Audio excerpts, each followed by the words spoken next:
যশোরের বিভিন্ন স্থানে নিভৃত পল্লীর সবুজ প্রকৃতির ভেতর বিশাল জায়গা জুড়ে ফলবাগান, সারি সারি গাছ জুড়ে শোভা পাচ্ছে রসে টইটম্বুর পাকা কমলা ও মাল্টার থোকা। রং ও আকার দেখে গাছ থেকে পছন্দ মতো কমলা তুলে নিচ্ছেন ক্রেতা। ঘুরে ঘুরে এভাবে কমলা কেনার দৃশ্য বিদেশের মাটিতে দেখা গেলেও দেশে ব্যতিক্রম।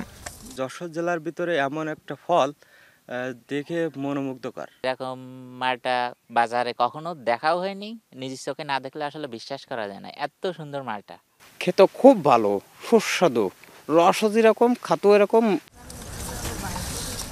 যশোরের মনিরামপুর উপজেলার মুজকুন্নি গ্রামের উদ্যোক্তা আব্দুল করিম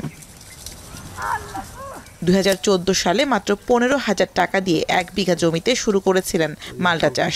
বর্তমানে 10 বিঘা জমিতে এসব ফলের চাষ করছেন তিনি।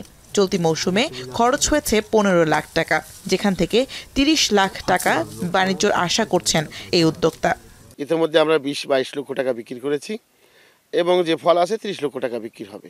আবার সামনে স্বপ্ন দেখি যে এদেশের আমাদের যে কমলা এবং মালটা আমদানি হয়, এই মালটা এবং আমদানি নির্ভরতা কমবে, আমাদের ফলনটা বেশি আমরা ফলাতে পারবো।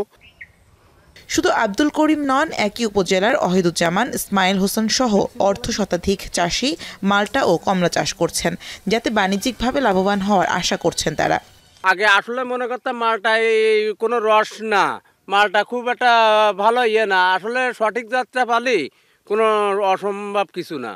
কৃষি বিভাগ বলছে চলতি বছর এই জেলায় 165 হেক্টর জমিতে মাল্টা চাষ হয়েছে, যেখানে উৎপাদন হবে 3,157 টন মাল্টা, যার বাজার মূল্য 22 কোটি টাকা। আর কমলা চাষ হয়েছে 13 হেক্টর জমিতে, যেখান থেকে ফল হবে 67 টন, বাজার মূল্য 2 কোটি টাকা। মাল্টা যেটা আমরা একসময় ভাবতাম এটা হয়তো বিদেশে হয়, কিন্তু না, এখন আমাদের দেশেই হচ্ছে এবং আমাদের কৃষকরা উৎপাদন করছে এবং সে বিষয়ে আমরা কৃষকদের সবসময় পরামর্শ দিয়ে থাকি এবং আমাদের কৃষকরা আমরা বিভিন্ন ধরনের কারিগরি সহযোগিতা দিয়ে থাকি। বিভিন্ন প্রকল্প থেকে যেসব ট্রেনিং হয়, ট্রেনিংয়ে আমরা তাদের মাল্টা চাষ সম্পর্কে বলে থাকি।